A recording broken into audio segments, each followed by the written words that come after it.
Hi, I'm Grigsby. Hey, if you own a boat, you're probably going to have an issue with mildew at some point. I mean, we cover them, they're moist, they get water in them, it just is inevitable it's going to happen.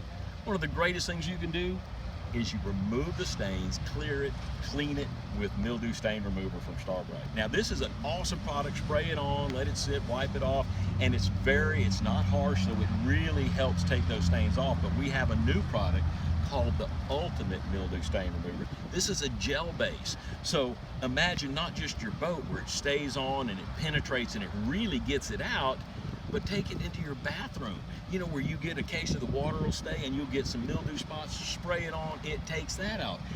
So you can imagine any place you have mildew, this stuff is incredible.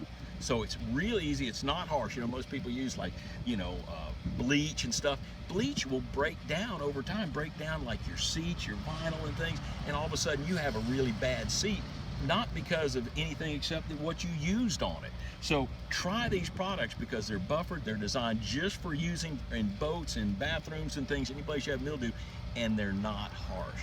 Best stuff on the market, try it. I've never used anything Starbrite that isn't the best, so check it out. Starbrite Mildew Stain Remover, love this stuff.